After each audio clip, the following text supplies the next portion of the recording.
بسم اللہ والحمدللہ والصلاۃ والسلام علی رسول اللہ اما بعد۔ محترم بھائی اور دوستو، آج کا موضوع ہے غیر مسلم کو بھائی کہنا۔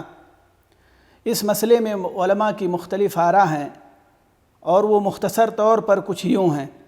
پہلی رائے، غیر مسلم کو بھائی کہنا جائز نہیں سوائے نسبی یعنی خاندانی اور رضائی بھائی کے، اس لیے کہ انما المؤمنون اخوہ سورہ الحجرات آیت نمبر 10، یعنی سارے مسلمان بھائی بھائی ہیں، اس آیت میں حصر مراد ہے۔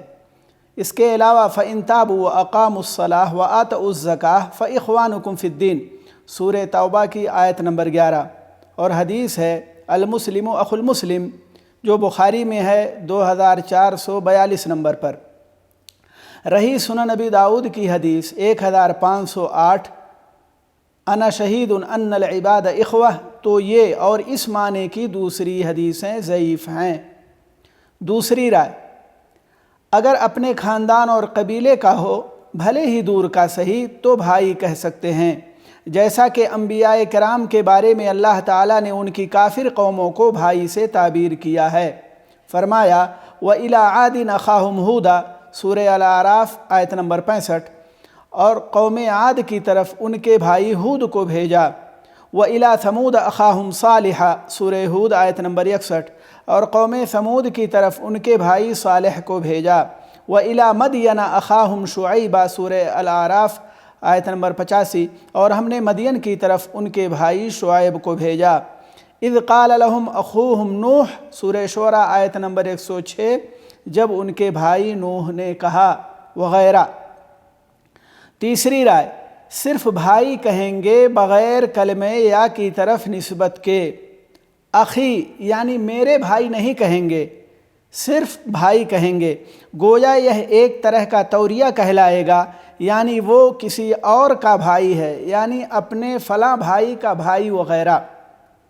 چوتھی رائے، اگر صراحت کر دی گئی ہو تو جائز ہے، جیسے اے میرے انسانی بھائی وغیرہ، اس لیے کہ سب آدم و حوا علیہم السلام کی اولاد ہیں۔ پانچویں رائے، اگر اپنے ساتھ لین دین کرنے والا، ساتھ اٹھنے بیٹھنے والا ہو یا اپنا ہم وطن ہو تو کہنا جائز ہے۔ اسی طرح اگر کسی کو دعوت دینا مقصد ہو یا اس کے شر سے بچنا وغیرہ تو بھی جائز ہے، لیکن مشرق و مغرب کے سارے کفار کو عمومی طور پر ملاتے ہوئے یہ کہنا کہ یہود و نصارہ سب ہمارے بھائی ہیں تو یہ درست نہیں۔ چھٹی رائے، غیر مسلموں کو بھائی کہنا جائز ہے بشرطے کہ دونوں میں سیاق و سباق سے برابری ظاہر نہ ہوتی ہو۔ مثلا یہ کہنا کہ مسلم اور غیر مسلم میں کوئی فرق نہیں، سب برابر ہیں یا سب کے منہج درست ہیں وغیرہ وغیرہ، اور یہ سدًا للذریعہ منع ہے تاکہ الولا والبراء میں خلل نہ آئے۔ اس فریق کی کچھ دلیلیں ہیں جو اس طرح ہیں۔ اللہ تعالیٰ نے انبیاء کرام کو ان کی کافر قوم کا بھائی قرار دیا، حالانکہ بعض ان کی قوم کے خاندان و قبیلے سے بھی نہیں تھے، جیسے لوط علیہ السلام۔ فرمایا اذ قال لهم اخوهم لوط سورہ شعراء آیت نمبر 161، ترجمہ، ان سے ان کے بھائی لوط نے کہا۔ لوط علیہ السلام عبرانیوں میں سے تھے اور وہ عراق سے قوم سدوم کی طرف گئے تھے جو کنعانی تھے۔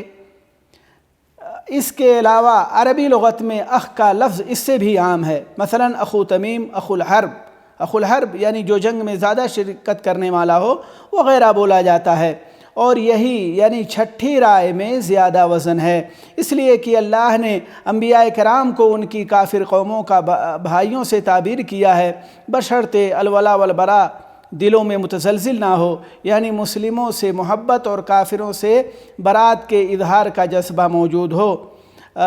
اس کے علاوہ جب عربی زبان میں لفظ اخ کے اور بھی اطلاقات موجود ہیں تو ضروری نہیں کہ ہر جگہ ایمانی اخوت ہی لازم آئے، بلکہ انسانی اخوت وغیرہ کا احتمال باقی رہتا ہے۔